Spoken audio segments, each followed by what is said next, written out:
মই ডক্টৰ প্ৰবীৰ ঠাকুৰীয়া, মই গুৱাহাটী ডাউনটাউন হস্পিটেলৰ ডি এডিকশ্যন ডিপাৰ্টমেণ্টৰ স্পেচিয়েলিষ্ট। আমি ইয়াতে ডাউনটাউন হস্পিটেলত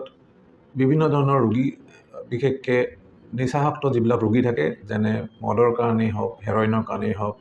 বা অন্যান্য যিবিলাক ড্ৰাগছ নিচাজাতীয় পদাৰ্থ আছে, সেইবিলাক লোৱা যিখিনি ৰোগী থাকে তেওঁলোকৰ লগত হোৱা বিভিন্ন ধৰণৰ শাৰীৰিক যি অসুবিধা, যেনে লিভাৰৰ প্ৰব্লেম, ব্ৰেইনৰ প্ৰব্লেম বা হাৰ্টৰ প্ৰব্লেম বা অন্য পাৰিবাৰিক অশান্তি, নিজৰ কৰ্মক্ষেত্ৰত অশান্তি, ফাইনেন্সিয়েল অসুবিধা, তেনেকুৱা বিভিন্ন ধৰণৰ অসুবিধা যেতিয়া তেওঁলোকে পায়, তাৰ কাৰণে তেওঁলোকে নিজৰ পৰিয়ালৰ লোকেই হওক বা ডক্টৰেই হওক বহুতো সময় তেওঁলোকক উপদেশ দিয়ে যে নিচাৰ পৰা তেওঁলোক আঁতৰি থাকিব লাগে। কিন্তু তেওঁলোকে বাৰে বাৰে চেষ্টা কৰাৰ পিছতো ইয়াৰ পৰা আঁতৰি থাকিব নোৱাৰে, যাৰ ফলত এটা সময় তেওঁলোকৰ মনত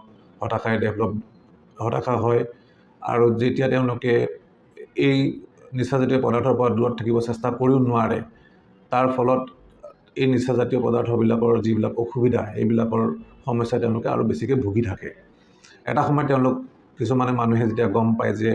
এইটো এটা ৰোগ আৰু এইটো ৰোগৰ চিকিৎসা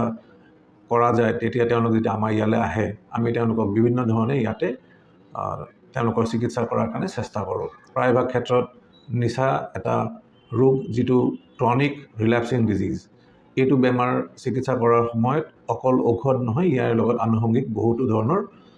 চিকিৎসা পদ্ধতি অৱলম্বন কৰিব লগা হয়, যাতে মানুহখিনিয়ে এই ৰোগৰ পৰা তেওঁলোকে পৰিত্ৰাণ পায়। আমাৰ এই হস্পিটেলত বিভিন্ন ধৰণৰ স্পেচিয়েলিষ্ট আৰু ছুপাৰ স্পেচিয়েলিষ্ট ডিপাৰ্টমেণ্ট আছে, যাৰ সহায় লোৱা যায় এই ৰোগীজনৰ যিখিনি অসুবিধা হৈছে সেইখিনি অসুবিধা ঠিক কৰাৰ লগতে, তাৰ লগতে আমাৰ যি লেবৰেটৰী বা আমাৰ যি ইয়াতে ক্লিনিকেল চাইক'লজিষ্ট বা চাইকেট্ৰিক ছ'চিয়েল ৱৰ্কাৰ যিবিলাক আছে, আমি গোটেই এজ এ টিম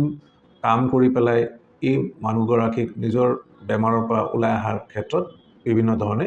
সহায় সুবিধা আগবঢ়াব পাৰোঁ।